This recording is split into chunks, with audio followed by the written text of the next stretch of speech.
In the heart of Kumasi, where culture and tradition danced together in bright colors, Amma was getting ready for the most important day of her life, her wedding day. She had dreamed of this moment since she was a little girl, and now it was finally here. Every detail had been carefully planned. Her gown was no ordinary dress. It was a hand-woven kente masterpiece, crafted by the best weaver in town. The colors were rich, the patterns told stories, and when she wore it, she felt like royalty. Her hair was braided with care, her hands decorated with golden bangles passed down from her grandmother, and her feet slipped into delicate slippers made just for her. Family had flown in from all over. Friends filled the house with laughter and music. Drummers stood ready outside. Amma's mother kept wiping tears of joy from her eyes. Everything was perfect, or at least it seemed to be. What Amma didn't know was that something dark was happening behind all the beauty. Her groom, Kwabena, was hiding something. He had been distant for weeks, blaming stress and pressure. Amma had trusted him. She believed in their love story, but deep inside, Kwabena had made a choice he hadn't shared with anyone, one that would change everything. While Amma was preparing to walk down the aisle with love in her heart, he was preparing something else entirely. In that moment, Amma had no idea her perfect day was about to take a painful, unforgettable turn. Amma stood in the small bridal room, heart racing with excitement. Her makeup was flawless. Her kente gown hugged her body perfectly, and the beads around her neck glistened with every movement. Drums echoed from the courtyard. The moment had come. Just a few more minutes, and she would walk down the aisle to marry the man she loved. Then she heard it. A quiet whisper floated through the door. At first, she thought she was imagining it, but then it came again, sharper this time. One of the flower girls, barely 9 years old, had been playing near the hallway. She whispered something to one of the aunties. Amma caught just one sentence. "Kwabena isn't coming." Amma froze. Her heart stopped for a moment. She stood still, confused, her mind refusing to accept what she had just heard. She turned to her cousin, Afua, who had been fixing her veil. "What did she say?" Amma asked, trying to stay calm. Afua's eyes darted away. Her lips trembled. Amma grabbed her hand. "Tell me, now!" Afua swallowed hard and said, almost in a whisper, "He left with Abena last night. They're gone." The room spun. Amma's chest tightened as if someone had tied a rope around it. Her hands shook. Her perfectly lined eyeliner began to smudge as tears welled up in her eyes. She couldn't breathe. She couldn't think. All those rehearsals, all the planning, the dreams, the prayers, the songs, the laughter, the love, gone, just like that. Outside, the music grew louder. People were waiting, hundreds of guests. Her family, his family, elders, friends. The entire town had shown up to witness her happiness. And now she was standing in a room, abandoned, on her wedding day. Amma's legs gave way and she dropped to the chair. Her mother came rushing in, confused. Her aunties followed. Whispers turned into gasps. Everyone was asking questions, but Amma couldn't hear them anymore. All she could think about was Kwabena walking away, with Abena, her own childhood friend. The betrayal stung more than anything she'd ever felt. Her makeup was ruined now. Black streaks ran down her cheeks. But Amma didn't care. Pain filled every inch of her body. This wasn't just heartbreak. It was public humiliation. It wasn't just a broken engagement. It was a wound deep enough to leave scars. And yet, as her aunt gently wiped her tears, something inside Amma began to shift. It was small, barely noticeable, but it was there. A flicker, a whisper of her own, not of pain, but of strength. She didn't know what she was going to do yet, but one thing was certain. She would not let this be the end of her story. Not like this. The sun was high, the drums were loud, and the crowd had gathered with excitement. Guests dressed in their finest clothes filled the beautifully decorated courtyard. Bright kente fabrics danced in the wind, and the scent of jollof rice and grilled meat floated in the air. Everyone was waiting for the big moment, for the bride and groom to appear, but only Amma stepped out. No one expected it. Murmurs ran through the crowd. Where was Kwabena? People whispered, turned to each other in confusion. The elders shifted in their seats.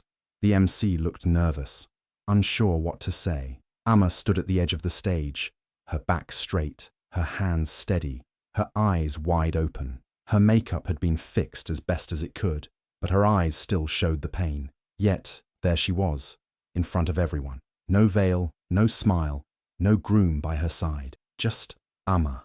A hush fell over the crowd as someone finally took the microphone and made the painful announcement. The groom was not coming. There was no mistake. He had disappeared the night before, leaving no message, no explanation. Gasps, hands over mouths. Some people cried. Others just sat in stunned silence. But Amma didn't cry. She looked out at the sea of faces, family, friends, people who had traveled long distances just to celebrate her. She saw the pity in their eyes, the shock, the heartbreak, but she also saw something else. Love, support, people who didn't come just for Kwabena. They came for her too. So Amma took a deep breath, walked up to the microphone, and gently took it in her hands. Her voice was calm, but clear. Yes, it's true. He left, she said, her eyes scanning the crowd. But I didn't come this far to break down. I came to celebrate love, and not just love for a man, but love for myself, for my family, and for life. The crowd was completely silent. He may have walked away, she continued, but I won't. I still have a heart full of joy. I still have people who love me. So this celebration, it doesn't end here. There was a pause, just a heartbeat, then someone clapped, and then another, and then the whole place erupted into applause. People stood to their feet. Some were crying, others were cheering. Women waved their handkerchiefs in the air. Men nodded with respect. In that moment, Amma wasn't just a bride who had been left. She was a woman who stood in the face of shame and said, "You will not break me." The music started again, this time not for a wedding, but for Amma. Guests began to dance, not out of tradition, but out of deep emotional support. They celebrated her strength, her courage, her grace.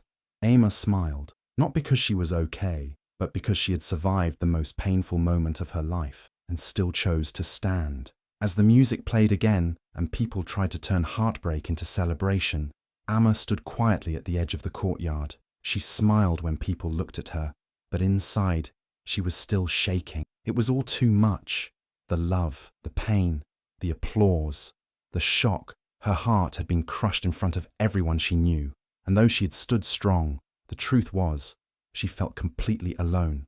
Then, out of the crowd, someone walked toward her. It was Kojo, Kwabena's best friend. He had been close to both of them for years. He was always kind, always respectful, and never once had he crossed any lines. Amma wasn't sure what he was going to say, but she braced herself. Maybe he came to explain, maybe to apologize for his friend, maybe to ask her to forgive Kwabena. But instead, Kojo leaned in quietly and said just one sentence. "You don't deserve this." Amma blinked, surprised. Kojo looked at her with eyes full of sincerity and quiet anger, not at her, but at the man who had walked away. "Amma," he said softly, "you deserve better than this mess, better than him, better than shame. Let's turn this around." Amma looked at him, confused. "Turn what around?" "This day," he said, "this moment, this whole story. Don't let it end like this." He wasn't asking her to forget. He wasn't pretending everything was okay. He was offering support, not pity. And somehow, in the middle of the noise, his voice felt like peace. Amma took a deep breath. The pain was still there, but something was changing. Kojo wasn't trying to be the hero. He wasn't trying to fix her. He was just standing beside her when no one else dared to. So she nodded. Together, they stepped away from the crowd for a moment. Kojo helped her sit, brought her water, and let her breathe. "Let's not let this day be remembered for what he did," he said. "Let it be remembered for what you did." Amma looked around at the gifts, the decorations, the people still dancing for her. "I don't know what to do next," she whispered. Kojo smiled gently. "Then let's figure it out together." It was a simple gesture, just a few words. But in that moment, it meant everything. Because in a sea of faces, in the middle of public shame and heartbreak, Amma had found something unexpected, a quiet ally, someone who didn't ask for attention, someone who didn't pretend to have all the answers, someone who simply said, "You're not alone." And with Kojo beside her, Amma made a bold, silent decision. This was no longer the day she was abandoned. This was the day she began again. The sun had started to dip, casting a soft golden glow over the courtyard. The music had slowed down, and some of the guests had begun to leave, still whispering about everything that had happened. Amma stood quietly near the edge of the stage, her gown still shining, her eyes calm but tired. The day had taken so much from her, but one thing was certain. She wasn't walking away empty-handed. Her eyes drifted to the gift table. It stood at the far end of the yard, decorated with ribbons and flowers. Dozens of beautifully wrapped boxes sat there, some big, some small, envelopes with money, traditional kitchen sets, suitcases, handmade items from aunties, contributions from friends who had sacrificed to support her future. Every single gift on that table had been brought with love, not for Kwabena alone, but for her. And now he was gone. Ama walked slowly toward the table, each step filled with purpose. People turned and watched, unsure of what she was doing. Some even whispered, "Is she really going to take the gifts?" Yes, she was. She reached the table, placed her hands on one of the boxes and looked around. Her voice was soft but steady as she said, "He may have run, but these blessings were for me, for my home, for my future, and I'm taking them with me." There was silence for a moment. Then, Kojo appeared by her side. He didn't say a word, but his presence was clear. He had her back. Together, they began carefully picking up the gifts. One by one, they carried them to a car parked just outside the gate. No drama, no rush, just quiet strength. Some people were still unsure how to react. Others nodded with approval. A few women clapped gently as if to say, "Good for you, girl." Ama didn't owe anyone an explanation. She had shown up in love. She had been left in shame. And now she was leaving in power. Every gift they loaded into the car felt like a small piece of her dignity being restored. These were not just presents. They were symbols of support, of family, of resilience. Kwabena had left her standing at the altar, but he was not taking her future with him. As they finished loading the last box, Ama closed the car door and looked back at the courtyard, the place where everything had fallen apart and come back together in the same day. She still felt pain. She still had questions, but she was walking forward. Kojo looked at her and asked gently, "Ready to go?" She nodded. "Yes, I'm done standing in broken dreams." And with that, they drove off, not in shame, not in anger, but in quiet victory. Ama didn't steal the moment. She reclaimed it. A few days had passed since the wedding that never happened. Ama was back at her parents' house, sitting quietly by her window, staring at the sky. The world outside was moving on, cars honking, children playing, birds flying. But inside, her heart was still sore. People had stopped by to check on her. Some brought gifts. Others brought awkward sympathy. "You're so strong," they said. "You'll find someone better." But Ama didn't want to hear any of it. She wasn't ready to smile. She wasn't ready to pretend. Then one morning, there was a knock at the door. It was Kojo, standing there with a small envelope in his hand and the same quiet look in his eyes. He didn't say much at first, just offered a warm smile and handed her the envelope. "What's this?" Ama asked, her voice tired. "Just open it," Kojo said. Inside were 2 plane tickets. Zanzibar, the same destination she and Kwabena had planned to go for their honeymoon. Her hands shook a little as she looked up at him, confused. "I know it was meant for something else," Kojo said gently. "But I thought maybe you still deserve to go. Not to run away, not to forget, just to breathe, to feel the ocean, to start again, in your own way." Ama was speechless. No one had done something like this for her, not even Kwabena when they were together. This wasn't about romance. It wasn't about fixing her pain. It was about something deeper. Kojo wasn't offering her a new love story. He was offering her peace. "I'll stay behind if you want to go alone," he added. "This is your time. No pressure." Ama looked down at the tickets, then out the window. Maybe this was exactly what she needed. Not to escape, but to heal. Slowly, she nodded. 2 days later, Ama stepped onto a plane for the first time since everything had fallen apart. The moment she landed in Zanzibar, the salty breeze touched her skin, and for the first time in days, she took a deep breath that didn't feel heavy. The ocean stretched endlessly in front of her. The sand was soft beneath her feet. She didn't wear makeup. She didn't dress up. She just existed, bare, raw, and real. Every sunrise felt like a second chance. Every wave whispered, "You're still here." And slowly, something inside her began to settle. Kojo gave her space. He didn't hover. He let her cry when she needed to. He let her laugh when it surprised her. They walked the beach. They sat in silence. They shared meals, not as lovers, not even as future anything, just as 2 people who had been through something life-changing. One evening, as the sky turned pink, Ama whispered, "Thank you." Kojo looked at her and replied, "You deserve peace, not pity." And in that moment, she knew. This trip wasn't about what she had lost. It was about everything she was starting to find again. Ama didn't plan to go viral. She had gone to Zanzibar to heal, to rest, to remember who she was. Most of the time, her phone stayed silent. She posted a few photos, not for attention, but for herself. A quiet smile on the beach, a sunset walk in a flowing dress, her feet in the water, her natural hair blowing in the breeze, just little moments where she felt free again. But then, something happened. Someone screenshotted one of her photos and shared it with the caption, "Bride abandoned, but still glowing." Within hours, it was everywhere. Facebook, Twitter, Instagram, even TikTok. People didn't just scroll past. They stopped, read her story, and shared it with their own thoughts. She turned pain into power. She's a queen. We don't cry over cowards. She didn't lose a man. She found herself. Soon, news blogs picked it up. Influencers posted her photos. Women across Africa began writing under her pictures, calling her sister, warrior, bride of courage. Hashtags like #glow without him and #Ama the Queen started trending. People were talking, not just about the betrayal, but about her strength, her peace, her choice to rise. Ama was shocked when she saw the messages. At first, she didn't know how to feel.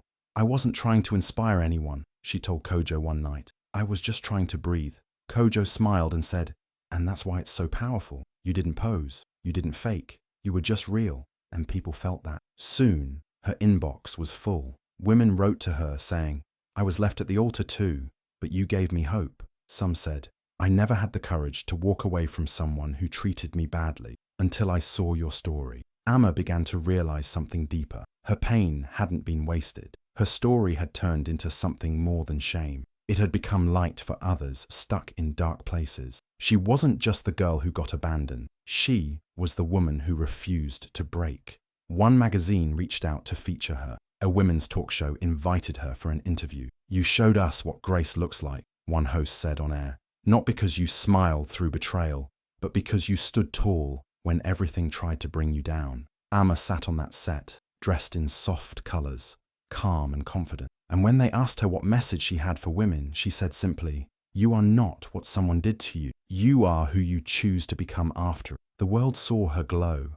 but Ama knew it came from something deeper. It wasn't the beach or the pretty photos. It was the quiet decision she had made to live, to heal, and to let herself be seen even when broken. And somehow, in doing so, she had helped millions start their own healing too. When Ama returned from Zanzibar, something inside her had changed. She wasn't fully healed, but she was lighter, stronger. She smiled more, not the forced kind she had worn on her almost wedding day, but a real one, the kind that comes when you've survived something heavy and finally learned how to breathe again. Kojo was still around, not in her face, not pushing, just there, quiet, steady, present. He would pass by her house sometimes just to check on her, not to talk about Kwabena, not to bring up what happened. He'd bring her coconut water, or share a funny meme, or remind her that life could still be soft. And slowly, Ama began to look forward to his visits.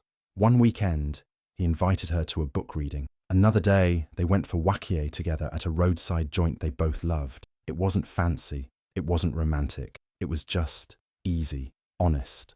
One evening, after watching the sunset from a hilltop in Kumasi, Ama looked at Kojo and asked, "Why are you still here?" Kojo didn't rush to answer. He just smiled softly and said, "Because I see you.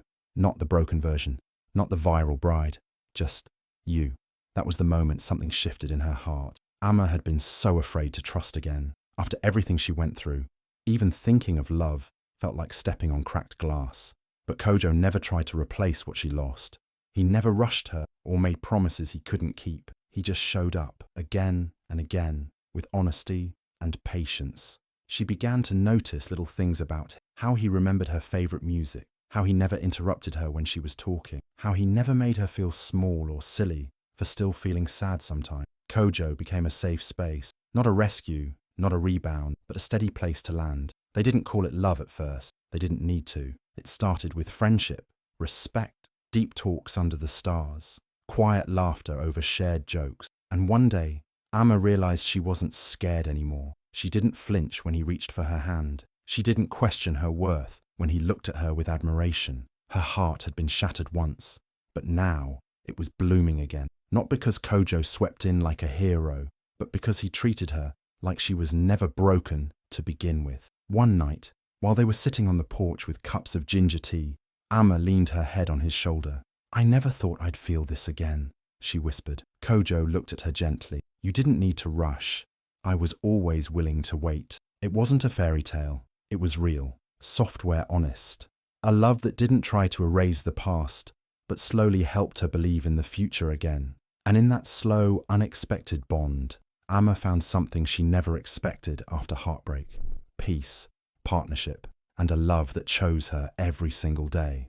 2 years had passed, and so much had changed. Amma was no longer the woman who once stood alone at the altar, holding back tears. She had grown, she had healed, she had learned how to protect her peace, how to love herself, and, slowly, gently, how to love again. Now, it was her wedding day, but this time, it was different. There were no loud announcements, no grand decorations, no huge crowd, just a quiet beach in Cape Coast, close family and friends, and the sound of waves gently brushing the shore. The sun was soft and golden, painting the sky like a blessing. This was the kind of wedding Amma had always dreamed of, not because of how it looked, but because of how it felt. She stood behind a wall of palm trees, barefoot in the sand, holding a simple bouquet of white and yellow flowers. Her gown wasn't heavy. It was soft, flowing, light, as if it were made to match her spirit. Her mother gently fixed her veil, eyes shining with tears. "You look like peace," she whispered. Amma smiled, not the kind of smile that hides pain, but the kind that tells the world, "I'm whole now." And just a few feet away, Kojo stood at the altar. He wasn't trying to be perfect. His eyes were watery, his smile shaking. He didn't hide his emotions. He never had to. When he saw Amma walking toward him, every step slow and certain, he let the tears fall. They weren't sad tears. They were full of gratitude, of wonder, of love that had been tested and had chosen to stay. As Amma reached him, she took his hand, and for a moment, they just stood there. No rush, no pressure, just heartbeats and quiet joy. The officiant began to speak, but Amma barely heard anything. All she could feel was the warmth of Kojo's hand in hers and the silent promise in his eyes. "I will never leave you at the altar. I will walk with you every day, even when it's hard." When it was time to say their vows, Amma didn't read from a paper. She looked into Kojo's eyes and said, "I came here today, not because I needed a wedding, but because I finally believe in love again. Not perfect love, but safe love, true love, the kind that doesn't walk away." Kojo wiped his tears and replied, "I didn't fall in love with what you went through. I fell in love with how you rose from it." There wasn't a dry eye on the beach. They exchanged rings, kissed gently, and just like that, it was done. But for Amma, this wasn't about the ceremony. It was about the journey. The woman who had once stood abandoned in front of hundreds was now standing celebrated by the few who mattered most. She wasn't proving anything anymore. She was simply living in her truth. And this time, when she walked back down the aisle, hand in hand with Kojo, she was glowing not from the lights, not from the camera flashes, but from the quiet power of being truly loved and never forgotten. Amma could have chosen to forget, to leave the past behind and move on quietly, but deep inside, she knew there were too many women like her, left behind, shamed, laughed at, and expected to stay silent, and she couldn't stay silent anymore. So, she created something powerful, a safe space, a support system, a voice. She launched an NGO called Still Standing, an organization for abandoned brides and women, recovering from public shame and emotional wounds. It wasn't just about broken weddings, it was about broken spirits, and how to rebuild them. Women from all over started reaching out. Some had been left on their wedding day. Some were divorced and blamed. Some were survivors of public humiliation, gossip, or betrayal. Amma didn't pretend to have all the answers, but she had been there. She had felt the shame. She had walked through the pain. And now she offered hope. The NGO held workshops, therapy sessions, sisterhood circles. They provided clothes for women who had lost everything, and even small grants for those starting over. More importantly, they gave women their voices back. Amma would speak at events, not with bitterness, but with strength. She'd begin with her story, every raw detail, and end with a message that always left the room in tears. "You are not ruined, you are rising. Her wedding day had once crushed her spirit, but now, that same day became the foundation of something much greater, a movement, a mission. Amma was no longer just the bride who got left. She was a leader, a light, a reminder that even in the deepest shame, healing is possible. And every time she helped another woman stand tall again, it felt like a quiet victory for all of them.